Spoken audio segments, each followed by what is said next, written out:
Selamat pagi.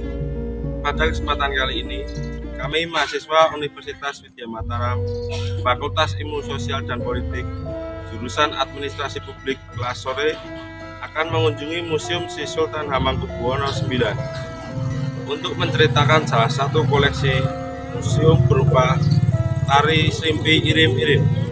Semoga video ini dapat bermanfaat untuk menambah wawasan kita tentang koleksi di Museum Sri Sultan Hamengkubuwono IX. Selamat menyaksikan. Ayo, kuliah ke Widya Mataram, Yogyakarta.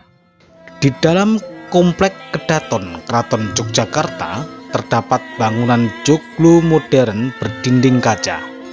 Bangunan tersebut bernama Gedong Kaca yang digunakan sebagai Museum Sri Sultan Hamengkubuwono IX.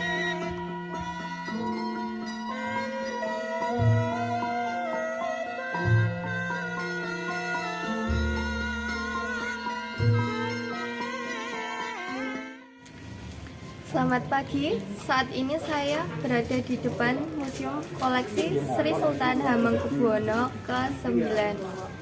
Akan menjelaskan salah satu tarian yang diciptakan oleh Sri Sultan Hamengkubuwono ke-9 yang berjudul Srimpi Irim-Irim.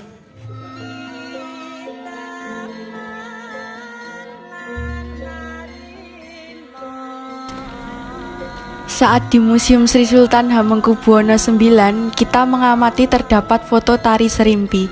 Di sana terdapat berbagai macam tari Srimpi dan kita akan membahas salah satu dari tarian itu, yakni tentang tari Srimpi Irim-Irim. Awal tarian ini berawal dari masa Kerajaan Mataram ketika Sri Sultan memerintah pada tahun 1613 sampai 1646. Srimpi menjadi tarian sakral untuk peringatan naik tahta sultan dan acara kerajaan.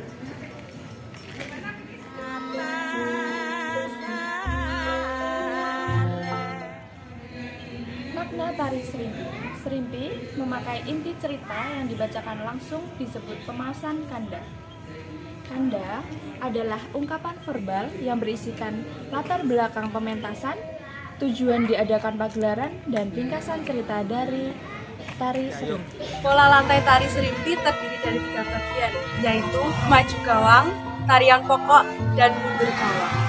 Gaya busana penari Srimpi mengalami perubahan dan inovasi. Awalnya penari memakai busana pengantin kebesaran untuk menari.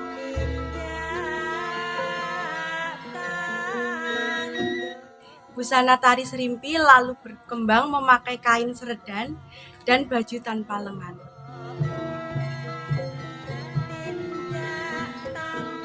Ada 3 sumber cerita untuk tarian Srimpi, seperti kisah Mahabharata, cerita Menak, dan legenda Jawa. Tarian Srimpi Irim ini dianggap sebagai sarana untuk memberikan pandangan hidup kaum bangsawan. Adapun jenis tari Srimpi dari 2 kerajaan pewaris Mataram dapat dibedakan menjadi 2, yakni Srimpi Gaya Ngayogyakarta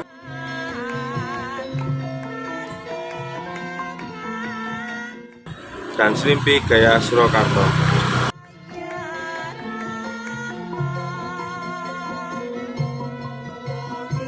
Berikut penjelasan properti tari Srimpi antara lain baju.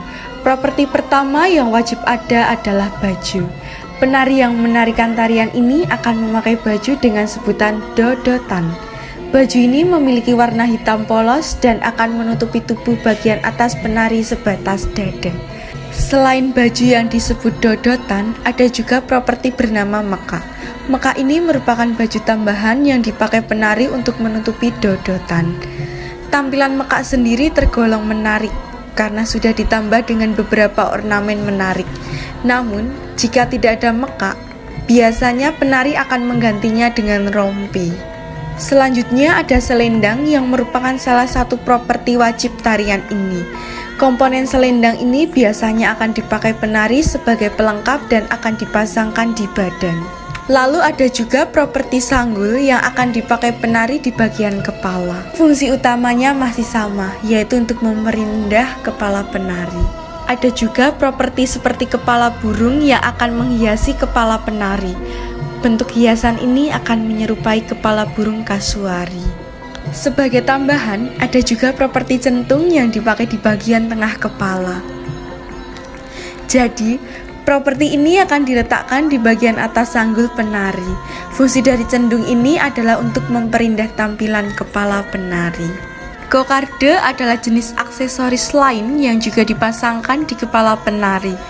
Bentuk properti ini menyerupai bentuk bunga yang bahan pembuatan utamanya adalah pita. Jika kokarde dipakai dengan menghadap ke belakang, maka ada properti serupa bernama cunduk mentul yang akan dihadapkan ke depan. Bentuknya juga menyerupai bunga. Dengan memakai properti ini, maka komponen keindahan juga akan semakin terpancar pada penari. Lalu ada juga perhiasan penari yang dipakai sebagai komponen aksesoris.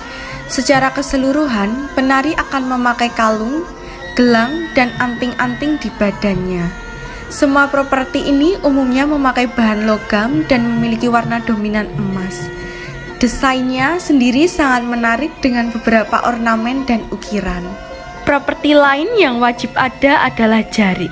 Kain ini merupakan properti wajib yang harus dipakai oleh penari. Untuk motifnya sendiri, secara khusus akan memakai batik motif parang. Pemilihan motif ini bukan tanpa alasan. Motif parang ini akan memberi arti tidak mudah menyerah.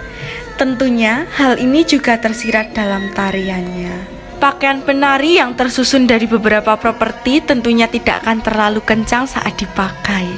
Karena alasan ini, maka dibutuhkan properti lain yang bisa mengencangkan pakaian.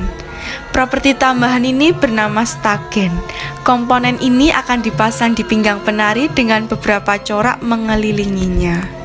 Selanjutnya ada properti sampur yang dipakai oleh penari.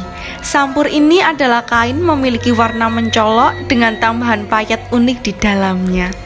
Dengan sampur ini, maka setiap penari bisa memanfaatkannya saat gerakan tari dilakukan. Selain stagen yang dipakai di pinggang, slepe juga akan dipakai oleh penari di tempat yang sama. Jika stagen dipakai untuk mengencangkan pakaian, slepe ini dipakai untuk memperindah bagian tersebut. Warna slepe ini bermacam-macam, sedangkan totokan adalah benda pengait slepe saat proses pemasangan di pinggang dilakukan. Keris juga masuk dalam jajaran properti penting lainnya. Properti ini akan dipakai di bagian depan dan diselipkan di stagen. Peletakan stagen ini juga tidak bisa sembarangan. Saat diselipkan di stagen, keris ini harus menghadap ke bagian kiri. Selain keris, properti lain yang wajib ada adalah jembeng. Properti ini memiliki bentuk seperti perisai yang unik dan menarik. Bagi penari, jembeng ini tergolong penting dan wajib ada dan harus dipakai. Jembeng ini juga bisa disimbolkan sebagai pendamping dari keris. Seperti halnya keris dan jembeng, tombak juga masuk dalam properti tambahan lainnya. Meski masuk dalam jajaran properti tarian serimpi, namun sebenarnya properti ini bisa dipakai dan bisa tidak. Jadi penggunaannya opsional, tergantung cerita dan kisah yang akan ditampilkan dalam tarian ini secara menyeluruh. Properti terakhir yang ada dan dipakai oleh penari adalah bunga melati. Bunga yang disematkan di sanggul ini akan menjuntai hingga pundak. Dengan adanya komponen ini, maka tampilan penari bisa semakin indah. Demikian video singkat dari kami sebagai tugas dari mata kuliah Widya Mataraman. Aku bangga menjadi anak didik Hamengkubuwono 9.